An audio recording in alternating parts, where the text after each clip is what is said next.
You can page for us if you want. Okay. Okay. So just an overview of what we're going to talk about this morning. First, we're going to look at Conservation Finance 101, then the Coalition's model and finance solution approach. And apologies for those who were here yesterday, there's going to be a little bit of repetition, but we're going to be expanding a bit more on what we talked about yesterday. And then looking at our finance solution inventory and testimonials from landowners who have accessed some of these fiscal benefits.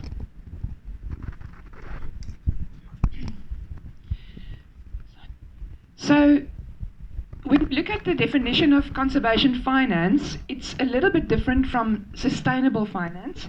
Conservation finance are all the mechanisms and strategies that generate, manage, and deploy financial resources and align incentives to achieve nature conservation outcomes. So those can include grants, donations, sustainable finance solutions, tax incentives, other fiscal incentives, market-based instruments. So it's the whole range of finance solutions that may be available in a certain landscape or seascape. Now, the Sustainable Finance Coalition looks at developing innovative, sustainable finance solutions that can feed finance flows into conservation projects and areas beyond just government grants and donor funding. So why do we need it? I think a lot of us know that during COVID, the tourism sector just shut down, and those finance flows, which are significant in some cases of game reserves, just stopped. So it's important to have, even if it's small, some sustainable finance flows in addition, or that can bolster that tourism finance flows that were stopped during COVID. So these financial resources enable sustainable land management, sustainable conservation and management of threatened species and ecosystems. So there's a specific finance solution for that. Adequate and sustained protection of declared areas, which also has a dedicated finance solution. Ensure healthy and productive ecosystems for clean water, air, food, etc.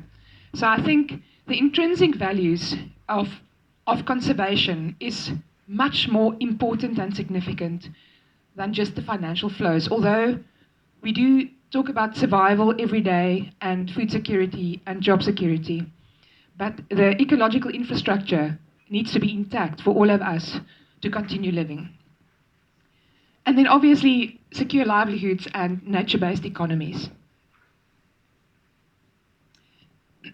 So what needs to be done to deliver better for conservation actions and management? When you look at money and behavior, click. Another one. Sorry. I think one of the biggest things that people sometimes miss is that, especially in the case of protected areas, they need to be financially sustainable, but to do that, you have to be as efficient as possible with your financial resources. And a lot of the conservation actors that we talk to look at additional finance flows coming in, but they don't look at their management effectiveness in terms of financial resources. So I think decreasing the cost of conservation is crucial when you want to manage your money. Obviously, increase the capital for conservation. And in the end, we want to discourage harmful behavior and we want to incentivize positive behavior. So that is the aim of Conservation Finance Solutions. I'm going to hand over to Kyra to talk about the Coalition's model and finance solution approach. Thank you so much. So the way in which we then try to execute sustainable finance through conservation finance is utilizing the Coalition's unique model and the finance solution approach. So what we're going to explain to you now is exactly what the Coalition's model is and how we apply the unique finance solution approach to recognize and implement unique tailor-made finance solutions for landscapes and seascapes, which we combine into a word referring to naturescapes. So, but considering thicket forum, we're going to focus then on the landscape aspect. So firstly, maybe it's good to go back and just maybe understand exactly what we mean by what a finance solution is. So how we identify what a finance solution is those strategies and means that can effectively unlock the finance needs in these landscapes that can be used to design products either on their own to fulfill a specific need or in combination to meet multiple needs. And that leads to certain impact within for biodiversity and conservation within these landscapes. And that's a definition from the Biodiversity Finance Initiative. So that's how we define the finance solutions. And our coalition model is to find the finance solutions that are needed in the naturescapes that need it the most. So we really want to ensure that there's, at the point of impact, these finance solutions can be applied. And then we design those finance solutions and mobilize the finance to implement and get the impact aligned into the landscapes. So our model is find, design, and mobilize.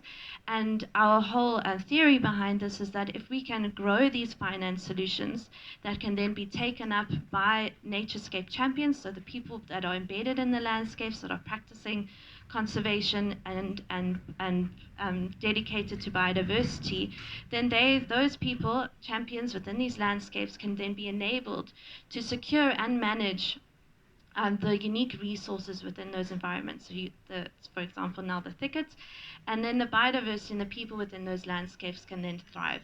So that's our mission and model. Next slide. And this is how I'm just going to break down now exactly what we mean in terms of the model to find, design, and mobilize. So starting with the find, there's three components to this. We need to be able to find the specific naturescapes. So identify, understand, and engage with the different conservation actors that are on the ground and the champions in those landscapes to receive those flows of finance. So where are those landscapes that need the finance mobilized in the specific areas? What are the unique situations that would require finance that we can then design towards? And then we can't do that alone. So we really need to understand who our different collaborators and partners can be within these different landscapes that can enable us to implement these finance solutions at scale. And we work with these collaborators on a finance solution journey. So we work with multiple people within a finance for nature ecosystem. And then what we can also do then is then identify these landscapes and tap into our inventory of finance solutions that then we can match the right finance needs to the right landscapes with the right people in those landscapes and address those specific needs. So that's how that's our process of finding, and then we move on to design. And this is where our unique finance solution approach is applied.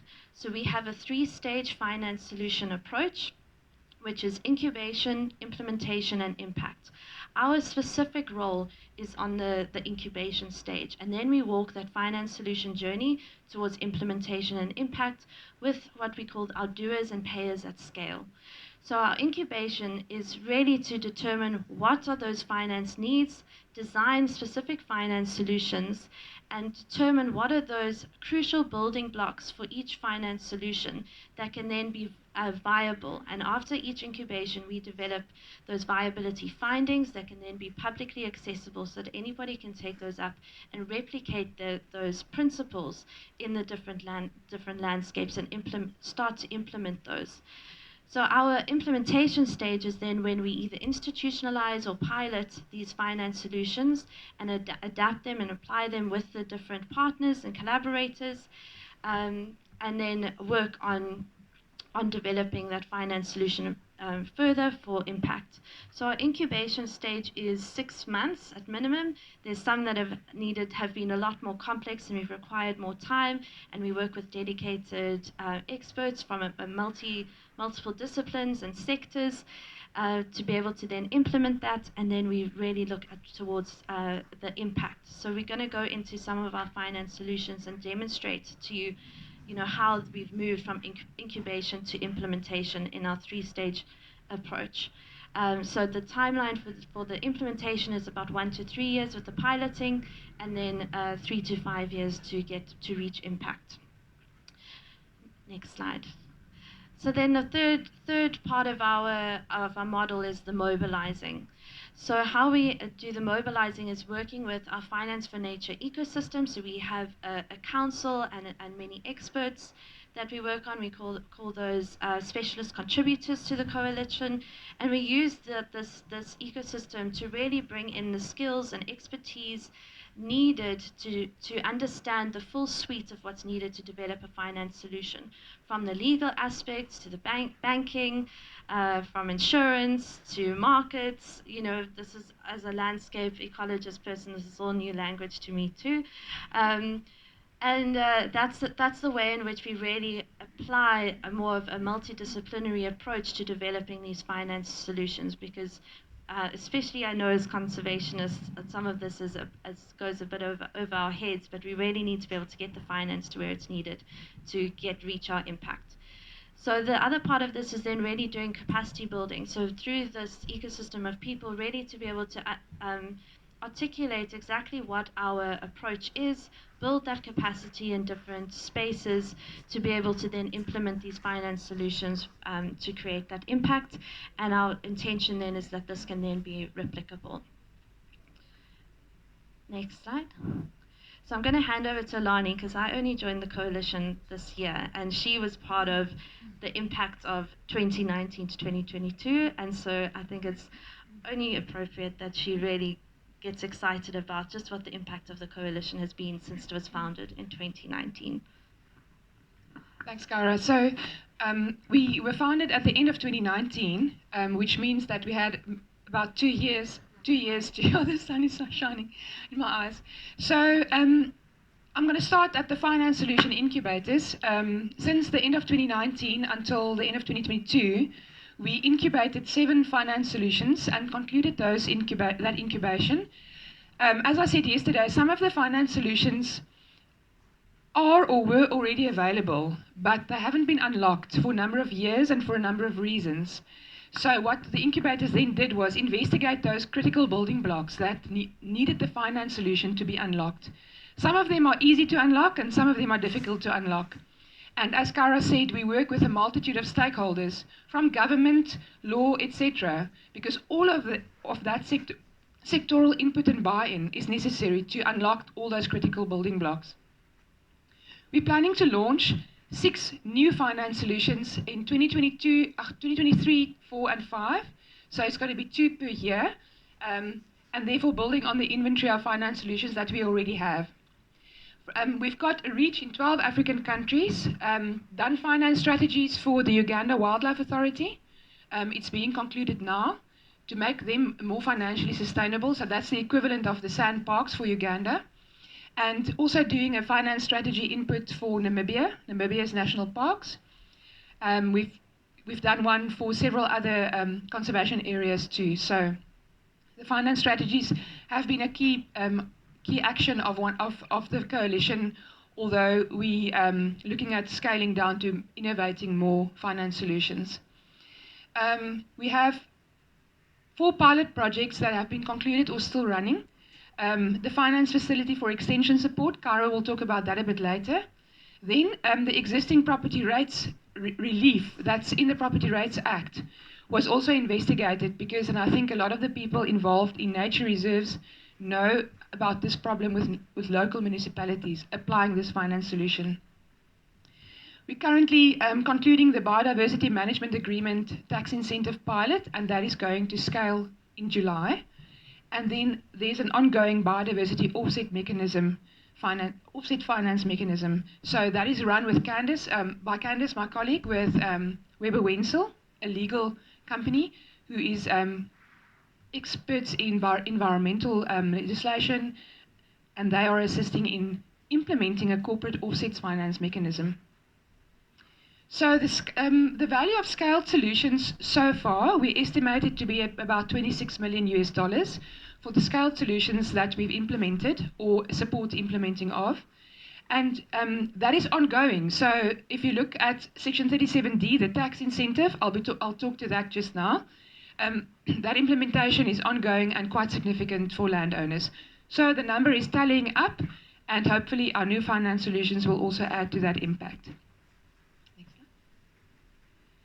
Okay, I'm going to hand back to Kyra for the finance solution inventory. All right, so as we said earlier, these finance solutions that are developed can be used either on their own in different landscapes, but also in combination to achieve more positive outcomes for conservation and the finance that's needed for conservation. So how we have just framed this to try to articulate exactly how these are applied is that we're working in different spaces. So it's been largely the finance solutions that were developed 2019 to 2021 even, were mostly focused within the hierarchy of different stewardship sites.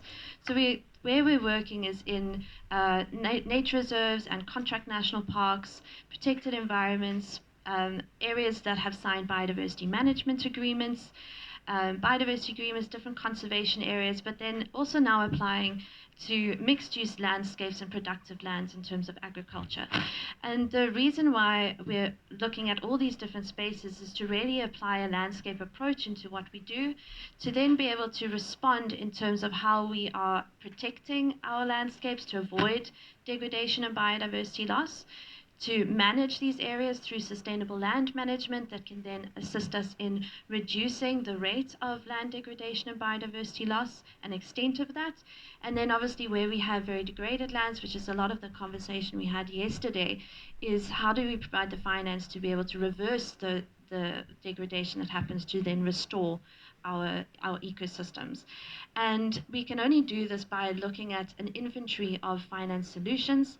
And what we're going to present to you today is just a subset of these finance solutions that have so far been developed since 2019, that are at different stages of our finance solution approach.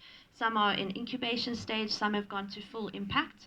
And these include certain tax incentives, fiscal from government incentives, market incentives, and then those that we currently have in the pipeline.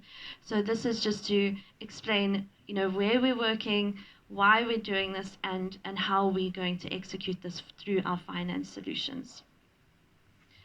And then I'm going to hand over to Ellane because she is the tax expert. And thank you.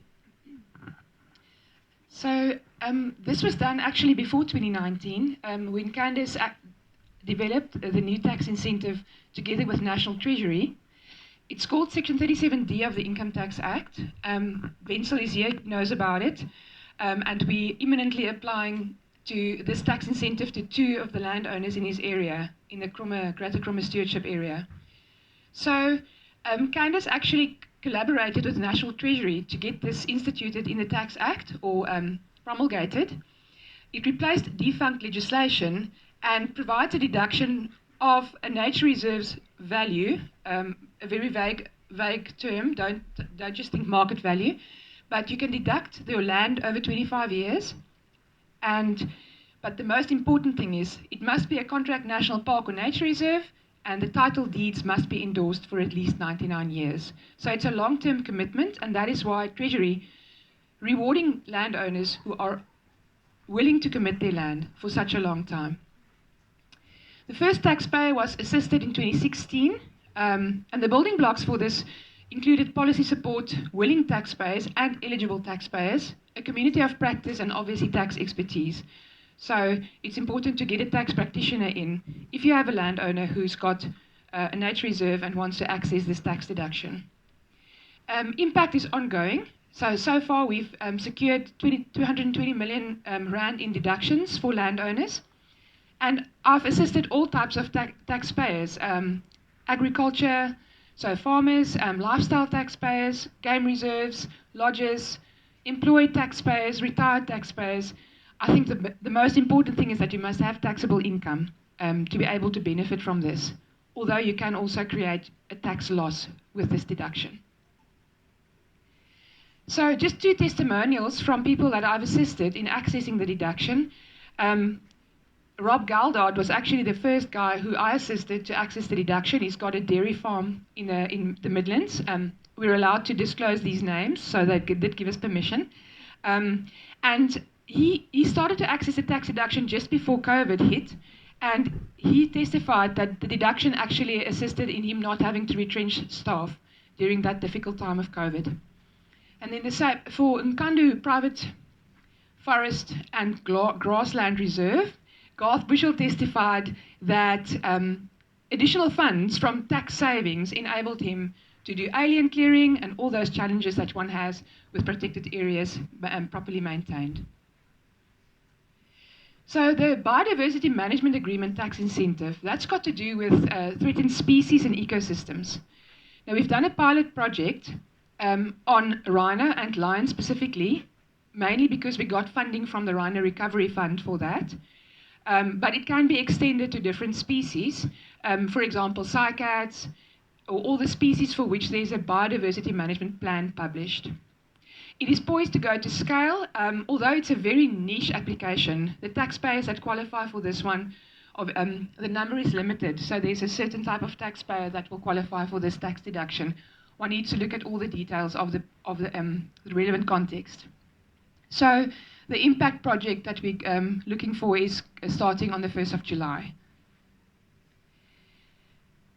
Right, so this tax deduction has got to do with protected areas and protected environments, but we haven't incubated it because it's technically defunct, and we've made a submission to National Treasury in 2016 already to amend the section, but with fiscal contraction, it's just they're not able to allow more tax deductions for conservation at the moment.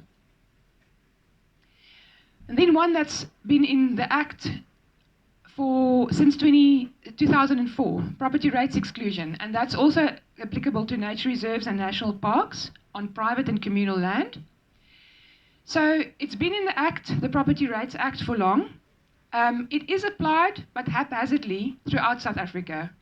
So we thought we would investigate the building blocks and why is it not nationally and consistently applied. But the answer is local municipalities do not have the expertise or sometimes the willingness to implement this fiscal benefit properly.